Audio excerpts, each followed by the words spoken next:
네, 이번 시간은 앞서 마홍혜 대표께서 예고하신 대로요. 2019년 시장을 주도할 섹터는 무엇인지에 대해서 자세히 알아보는 시간 가져보도록 하겠습니다. 자, 두 전문가님과 얘기를 나눠볼 텐데요. 자, 오늘 2부는요. 크게 세 가지로 나눠서 이제 진행이 될 겁니다. 첫 번째는 대한민국 주식시장 방향성에 관해서 얘기를 해볼 거고요. 두 번째는 두 분 전문가가 이제 앞으로 바라보는 2019년 대한민국 유망 섹터와 그리고 종목을 서로 공유해보는 시간, 그리고 마지막으로는 요즘 하이 리턴 하이 리스크 대한민국 주식시장이 참 위험한데요. 여기에서 꼭 투자자가 피해야 하는 종목, 피해야 하는 기업에 대해서 알아보도록 하겠습니다. 먼저 대한민국 주식시장 그 흐름과 방향성에 대해서 좀 짚어봐야 할 것 같은데요. 마홍혜 대표님 짚어주시죠. 네, 저는 무엇보다도 사실 이 자리 옆에 앉았었는데 옆으로 왔네요. 네.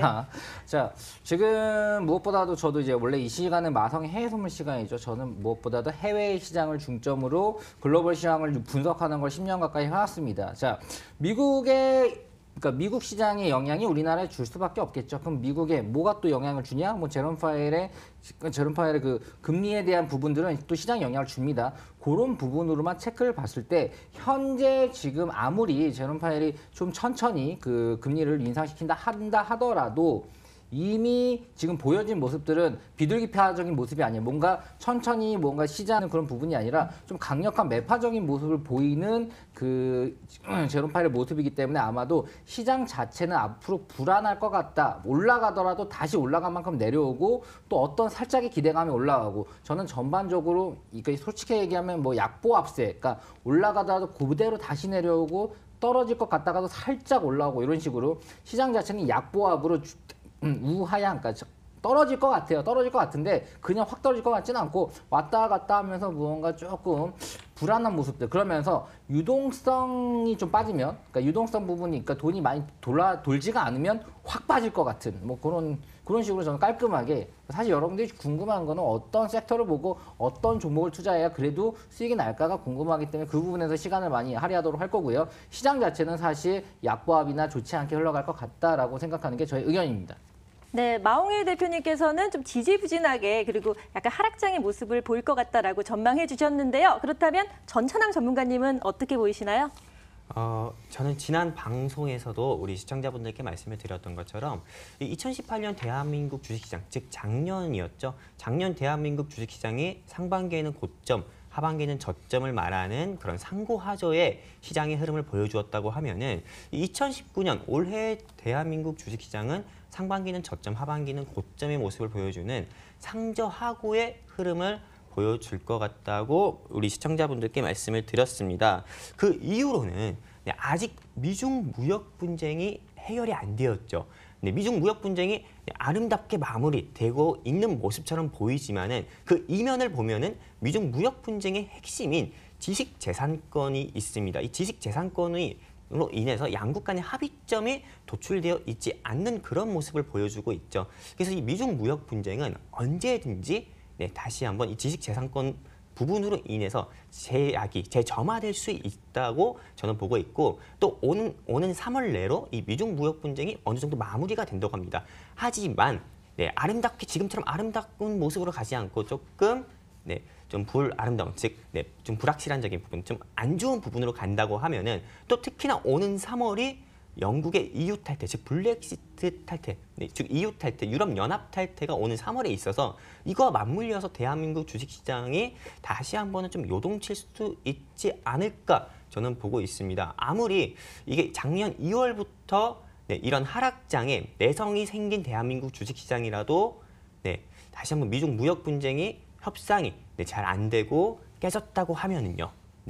이게 이 시장 자체가 다시 한번 크게 영향을 받을 수 있다라고 저는 보고 있고 또 추가로 이 3월달 같은 경우는 여러분들 잘 아실 겁니다. 시청자분들 잘 아실 겁니다. 결산보고서라고 하는 그런 감사보고서 시즌이에요. 대한민국의 유가증권 시장에 상장되어 있는 기업들이 외부 회계 법인 통해서 감사보고서를 정해진 기간 내에 제출을 해야 되고 제출을 하더라도 적정을 받지 않고 거절 심사를 받게 된다면은 거래소 본부로부터 거래 정지 처분을 받거나 적정이 아닌 한정을 받게 된다면은 한정 심사를 받게 된다면은 단기주의 종목 또는 관리 종목 등으로 전락할 수 있는 그런 부분도 있습니다. 최근에 이 코스닥 상장사 중에서 바이오빌이라고 해가지고 대마초 합법화 관련 테마로 분류돼서 시장을 크게 움직였던, 주도했던 그런 종목들이 있었는데 횡령 배임 등의 공시로 인해서 지금 코스닥 시장 본부로부터 거래 정지 처분을 받았죠. 그렇기 때문에 저는 우리 시청자분들께서 조금은 물론 지루할 수 있습니다. 지루하시더라도 내 계좌에 돈을 잃지 않고 돈을 지키기만 해도 돈 번다는 생각 가지고 조금은 공격적인 포지션보다도 조금은 지루하더라도 안정적인 포지션을 취해서 상반기보다는 우리가 하반기부터 좀 공격적인 투자를 해보는 게 어떨까 저는 보고 있습니다.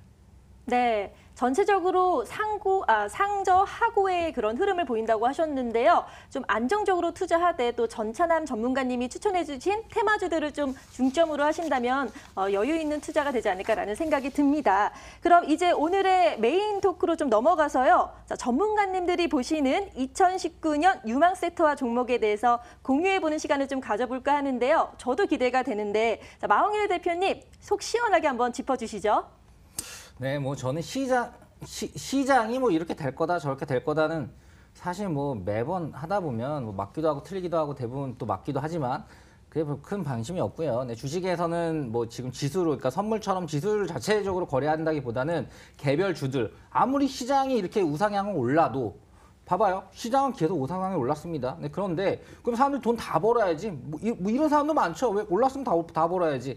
종합주가지수와 나의 계좌 주가지수는 똑같지 않다는 거. 그렇다면 종목 선정을 잘해야 된다라는 부분들. 그리고 큰 돈을 벌고 크게 수익이 난 사람들은 대부분 어떤 섹터를 잘 보고 그 섹터를 잘 모아서 잘 홀딩해서 잘 팔았다라는 게 큰 수익을 내거든요. 뭐 JYP 같은 경우도 뭐 그때 그냥 아이돌들을 키운다라고 생각하고 네. 그냥 샀었어도 그냥 10%나 20%나 팔 수도 있었어요. 근데 이거 진짜 앞으로 이 시장 더 커질 것 같아. 사람들 관심 더 가질 것 같아. 앞으로 콘서트 문화는 더 커질 것 같아라고 생각하고 갖고 있었던 사람들은 엄청나게 2배, 3배, 5배 이렇게 먹을 수 있었단 말이죠. 맞아요. 먹었다 안 되죠. 수익 낼 수 있었단 말이죠. 네, 생방송입니다. 그렇기 때문에 저는 제가 올해 보는 섹터는 바로 헬스케어입니다.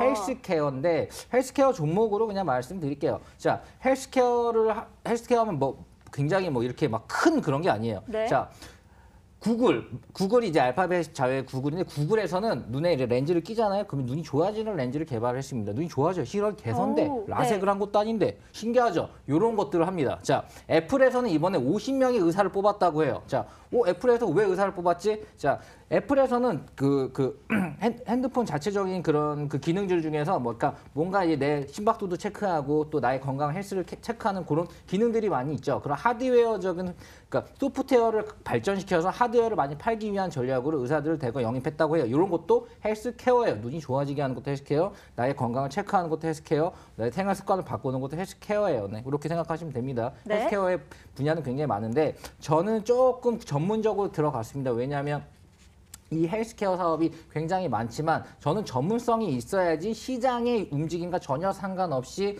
그래도 꾸준한 가치 상승을 볼 수 있다고 생각하기 때문이에요. 자, 그래서 본 종목은 바로 메디포스트입니다. 저는 뭐 줄기세포 관련된 사업도 사실 개인적으로 하고는 있어요. 그런데 그래서 더 연구를 한 부분도 있죠. 자, 메디포스트 같은 경우는 사실 뭐 서울대학교 대학원 의학 박사가 직접 현재 대표예요. 뭐 양문선 대표가 지금 현재 재직을 하고 있고요.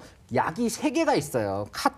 카티스템, 그리고 뉴모스템, 그리고 뉴로스템 이렇게 3가지가 있는데 우선은 이런 줄기세포 약 같은 경우는 상당히 승인 절차가 까다롭습니다. 네, 얼마나 까다롭냐면 임상 1, 임상 2, 임상 3 해가지고 결국 승인이 난 데까지 시간이 굉장히 오래 걸려요. 자, 웬만하면 도전을 못 하겠죠. 어느 정도의 그런 스스로의 자신감이 있거나 아니면 이런 연구진들을 확보가 되거나 리서치 능력이 있지 않는 이상 이렇게 도전할 수가 없는 분야예요. 그리고 줄기세포 같은 경우는 예전에 황우석 박사, 말이 빠른 부분 이해해 주십시오. 흥분해서. 자, 황우석 박사가 상당히 이슈가 됐었죠. 그래가지고 뭐 이거는 뭐 사기다, 이런 효능이 없다, 이런 게 아니에요. 해외적으로는 상당히 줄기세포에 대한 연구가 엄청나게 진행되고 있습니다. 왜냐하면 효능이 자꾸 나오는 임상실험 결과들이 자꾸 나와요.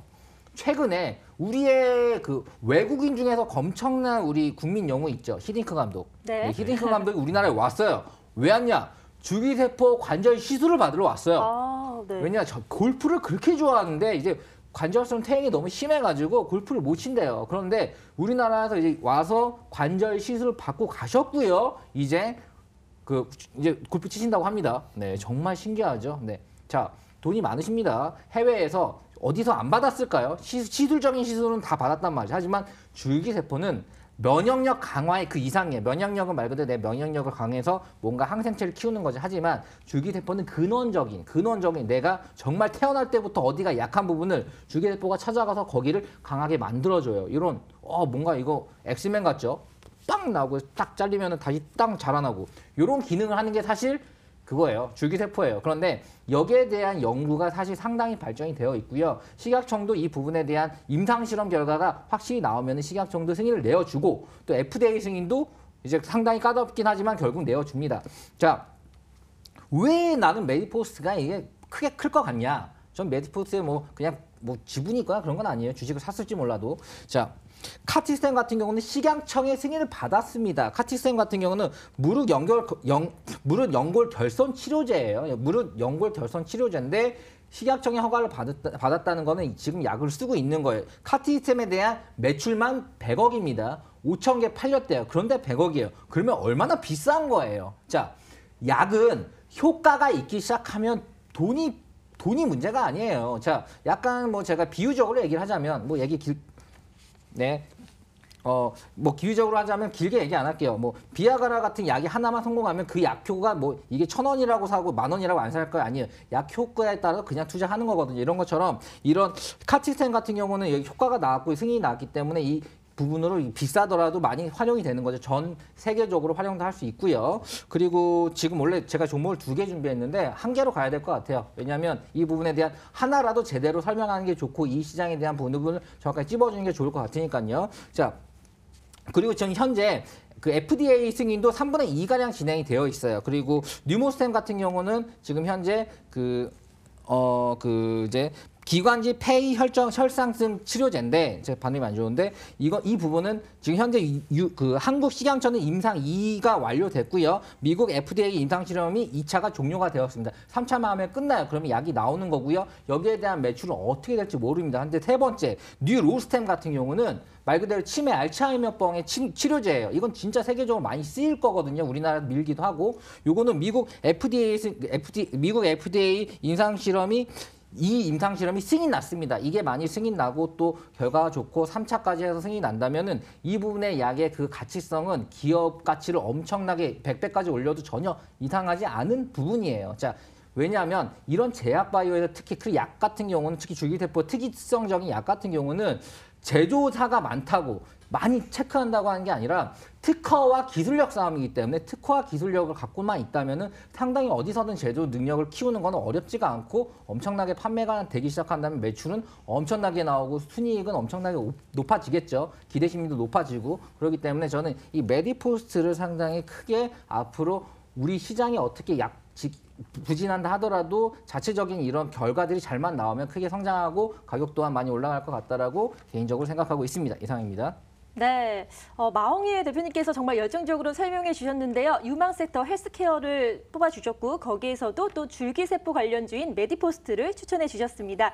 그럼 이번에는요. 전찬환 전문가님 어떤 유망 섹터를 추천해 주실지 기대가 되는데요. 알려주시죠. 먼저 제 입으로 이 말 하긴 그렇지만 이제 매주 수요일에 남자라고 할 수 있을 정도로 승률이 좀 좋았던 것 같습니다. 네. 제가 보고 있는 저는 2019년 대한민국 유망 섹터로 저는 전기차를 보고 있습니다. 즉 전기차 섹터를 보고 있어요. 제가 실제로 일주일간의 그런 종목들의 상승률을 적중하는 것, 예측을 하는 것보다도 저 같은 경우는 6개월이나 또는 1년 사이에 어느 산업 섹터가 크게 상승이 나올 거다라고 저는 그걸 분석하고 추천드리는 게 어떻게 보면 제 더 특기이기도 합니다.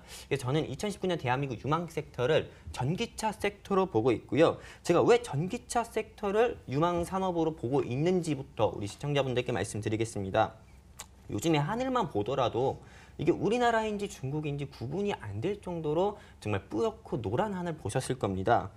그리고 미세먼지보다 더 위험한 거는 눈에 보이지 않는 초미세먼지입니다. 맞아요. 이 초미세먼지로 인해 가지고 정말 이게 호흡기로 들어가면은 말 그대로 단순히 폐나 이런 호흡기 질환만 있는 게 아니라 이게 뇌까지 가가지고 치매까지도 그렇게 유발할 수 있는, 즉 백해무익한 거라고 봐도 되는데요. 지금 이것 때문에 대한민국 정부, 우리나라 정부에서는 수소차 규제를 혁신해서 수소차 생산하는데 더 박차를 가해서 최근에 대우부품이나 평화산업 그리고 JNK 히터 같이 이런 수소차 관련주들이 시장을 주도하는 그런 모습도 보여주었고요. 또 정부에서는 따로 차량 이부제를 실시해가지고 노후 디젤차, 노후 경유차를 운행 제한까지도 하고 있습니다.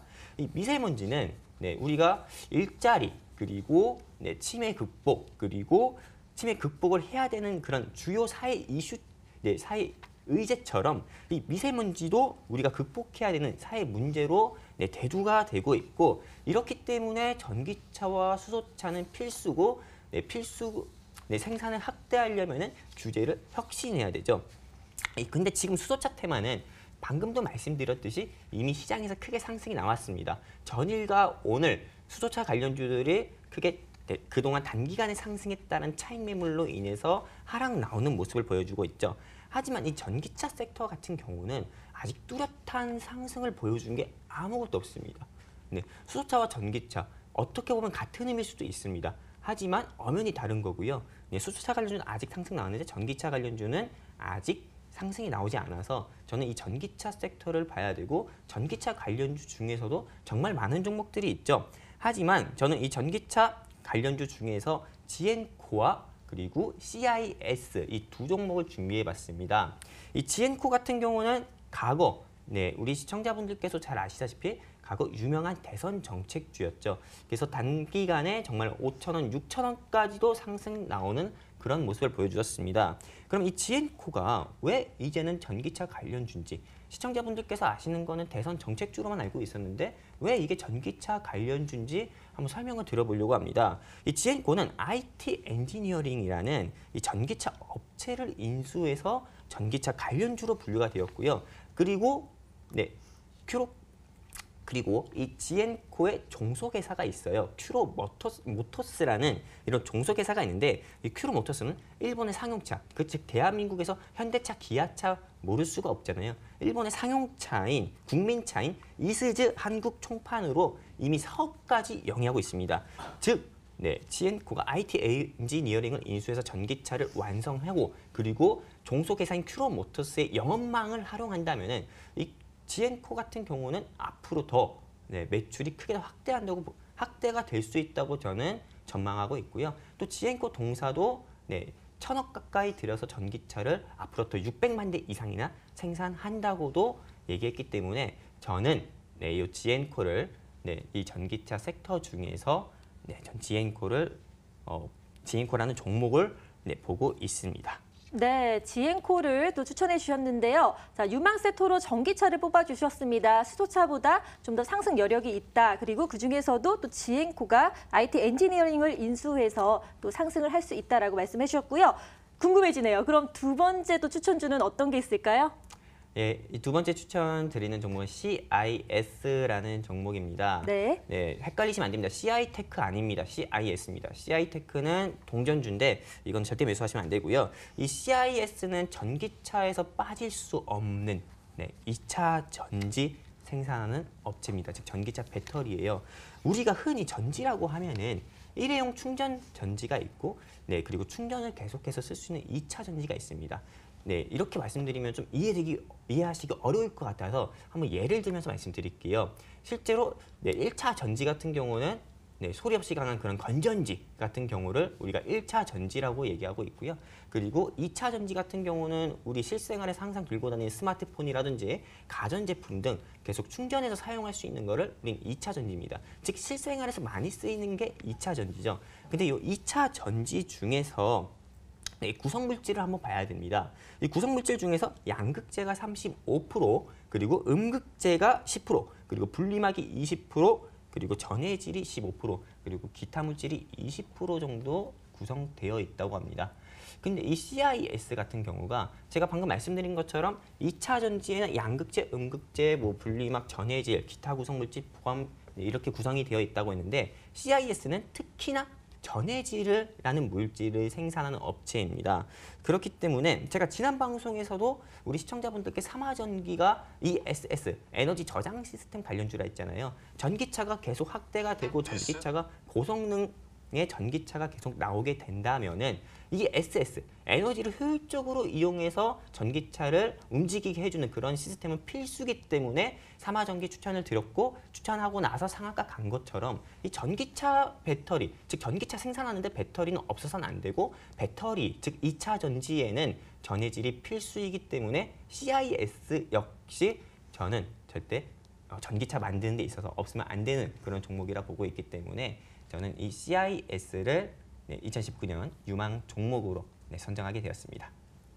네, 일단 마홍희 대표께서는 제약바이오 중에서도 헬스케어 섹터, 그중에서도 메디포스트를 뽑아주셨고요. 우리 전찬남 전문가님께서는 전기차 관련주를 섹터로 뽑아주셨는데 지엔코 그리고 CIS는 전해질 생산 업체이기 때문에 또 앞으로 상승이 더 될 거라는 예상을 해주셨습니다. 이렇게 전문가님들이 추천해주신 섹터와 종목들 눈여겨보셨다가요. 체크해보시고 얼만큼 상승하는지 지켜보시기 바랍니다. 그럼 이제 마지막으로요. 대한민국 투자자라면 꼭 피해야 할 종목들, 유념해야 할 그런 피해야 되는 기업들에 대해서 좀 알려주시길 바라겠습니다. 자, 먼저 그럼 전찬환 전문가님부터 들어볼까요?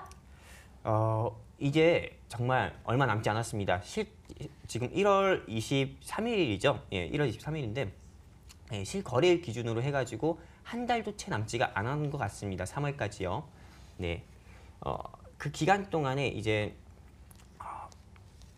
실거래일 기준으로 한 달도 안 남았습니다. 이때 기한 내 감사보고서 제출 시즌 기한 내 감사보고서를 제출하지 않은 기업들은 거래소로부터 거래정지 처분을 받고 제출했어도 이 외부 회계 법인을 통해서 적정이 아닌 한정 등의 심사를 받으면은 아까 말씀을 드렸던 것처럼 한기주의 종목 또는 관리 종목으로 전락해서 주가가 크게 하락한다고 말씀을 드렸습니다. 그렇다면은 우린 이제 이런 종목들을 매매하면 안 돼야 되잖아요. 이 매매하면 안 되는 종목들을 회사명을 다 말씀드릴 수 없습니다. 하지만 제가 크게 5가지로 그런 종목들의 특징군을 5가지로 추려서 말씀을 드리려고 합니다. 이 첫 번째, 주주 배정 유상증자를 물론 할 수 있습니다. 하지만 2번 이상 한 기업은 일단 기본적으로 피해야 됩니다. 예를 들면은 공시를 뒤져보면 알 수가 있습니다. 그리고 두 번째, 최대 주주 변경이 잦은 회사. 즉, 이건 예를 들게요. 우리가 차를 사더라도, 중고차를 사더라도 주인이, 즉 소유자 명의 변경 이력이 계속 2번, 3번 있는 그런 차 같은 경우는 우리가 피하게 되죠. 맞아요. 마찬가지예요. 회사의 주인이 계속 바뀐다. 이거는 문제가 있는 거거든요. 최대 주주 변경이 잦은 회사. 그리고 세 번째, 이 공시 번복과 정정 등으로 거래소로부터 불성실 공시법인 지정을 받은 회사입니다. 우리가 불성실 공시법인 지정 1년 사이에 15점 이상을 받게 되면은 관리 종목으로 지정이 되고 상장 폐지 그런 실질 심사를 받게도 됩니다. 그렇기 때문에 절대로 불성실 공시법인 지정을 받더라도요. 벌점 7점 이상 받은 회사들은 무조건 피해야 합니다. 그리고 네 번째죠. 동전주예요. 제가 아까 전에도 CIS를 말씀드리면서 CI테크는 매수하면 안 된다고 말씀을 드렸죠. 짧게 말씀드렸는데 동전주 같은 경우는 말 그대로 가볍기 때문에 시총도 가볍기 때문에 주가 지수가 즉 주가의 흐름이 급등락을 심하게 합니다. 그리고 상승을 하더라도 매도세로 인해서 윗꼬리도 길게 달고 내려오고요. 그 예로 P&L 같은 종목들도 있고요. 그리고 한기주의 종목과 관리 종목들은 지금 시기에는 절대 매매하면 안 되는 종목이죠. 왜? 한기주의 종목이나 관리 종목들은 실제로 2018년 3월, 작년 3월 외부 회계 법인을 통해서 한정이라든지 또는 그 3월이 지나서라도 기업에 문제가 있어서 거래소로부터 그렇게 지정을 받은 거기 때문에 다가오는 2019년 3월 감사보고서 시즌 정말 2018년에도 많은 기업들이 거래소로부터 정지 처분을 받았는데 2019년은 이거보다 더 심하게 더 많은 회사들이 거래 정지 처분을 받거나 한기주의 또는 관리주의 종목으로 지정될 거라고 저는 예상이 돼요. 그렇기 때문에 지금부터 절대 크게 요 5가지 특징을 가지고 있는 5가지 특징 중에서 한 가지 특징이라도 있는 종목들은 매매를 하시지 않는 것이 저는 계좌 지키는 방법이라고 저는 보고 있습니다. 네, 전찬남 전문가님께서 깔끔하게 정리해 주셨는데요. 저도 유의할 종목들의 그 보기를 보니까 예전에 종목을 했다가 좀 고생했던 그런 종목들이 좀 해당 매치가 되는 것 같아서 다시 한번 유념해서 봐야 할 것 같습니다. 그럼 이제 마홍일 대표님께서도 어떤 점 조심해야 되는지 좀 알려주시기 바랍니다. 제가 금감원 보고서를 한 번씩 보는데요. 2017년도 9월부터 1년간 발행한 보고서를 44,528건 분석을 해보니까 증권사에서 나온 거나 자문사에서 나온 거죠. 자, 신기한 거 98%가 매수의 의견을 준다고 합니다. 뭐 여러 가지 매수에 뭐 붙이는 의견은 많겠죠. 다 사래요. 팔라는 사람은 없어. 이거 좀 무서우니까 조금 현금 하세요. 현금 해보세요. 이런 사람 아무도 없어요. 그러니까 증권사에서는 사람들이 많이 매수를 해야 수수료가 나오고 그러니까 여러분들 이렇게 매수를 할 만한 이유들을 찾으면 엄청 많고요. 매도를 할 만한 이유를 찾으면 또 그것도 엄청 많아요. 근데 왜 99%, 98%가 왜 매수만 보고서가 나오냐 이거지. 그럴듯하게 꾸며서. 이거는 여러분이 속으면 안 돼요. 그냥 무조건 시장이 좋다고 나오는 것만 따라서 가지 마시고 지금 제가 봤을 때는 딱 하나. 분할 손절을 무조건 해야 됩니다. 내가 산 게 어떤 문제가 생길 수 있겠죠. STS 중공업도 그냥 대기업인데 이렇게 끝나는 거 봐봐요. 이렇게 안 좋게 가는 거 봐봐요. 안 좋은 상황은 무조건 생긴다. 돌발 상황. 그럴 때 그냥 떨어졌을 때 이거를 물타기, 추가 매수를 하는 게 아니라 분할 손절을 해야 돼요. 떨어지면 일부는 잘라야 돼. 또 현금 확보하고. 더 떨어지면 일부 또 자르고. 이런 식으로 분할 손절하는 게 여러분한테 굉장히 중요하다는 거. 진짜 프로들은 분할 손절합니다. 물타기 잘 안 해요. 자, 대부분의 개미들, 손실나는 개미들만 물타기 하는 거니까 아니다 싶으면 일부씩 한 번에 못 자르겠죠. 손 안 나가요. 그래도 일부씩 자꾸 자르는 버릇을 들이고 증권사 보고서나 기타 등등 보고서 잘 만들지만 98%가 매수만 얘기한다는 거. 그 부분도 체크하면 편중되어 있구나라고 생각하시고 너무 좋게만 보지 않는 판단 하시기 바랍니다. 네, 답변 감사합니다. 정말 깔끔하게 두 분 다 정리를 해주셔서요. 도움이 많이 될 것 같습니다. 오늘 2019년을 시작하는 시점에서요. 앞으로 대한민국 주식시장의 큰 흐름 그리고 유망 섹터 마지막으로 유의할 종목까지 정리를 해봤습니다. 두 분 너무 좋은 말씀 감사합니다.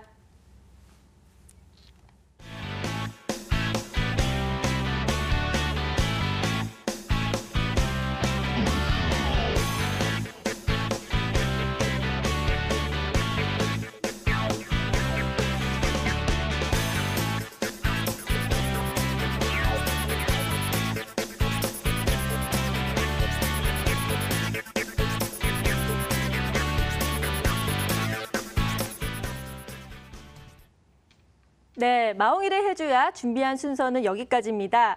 자, 누구에게나 똑같이 주어진 시간이죠. 이 시간 속에서 성공 투자를 위해서는 정보력이 중요한데요. 그 알찬 정보를 위해서 저희와 함께 보시길 바랍니다. 저희는 무료 상담을 진행하고 있는데요. 번호 02-2077-6252번, 문자는 013-3366-8288번으로 상담 내용 보내주시면 저희가 친절하게 도와드리도록 하겠습니다.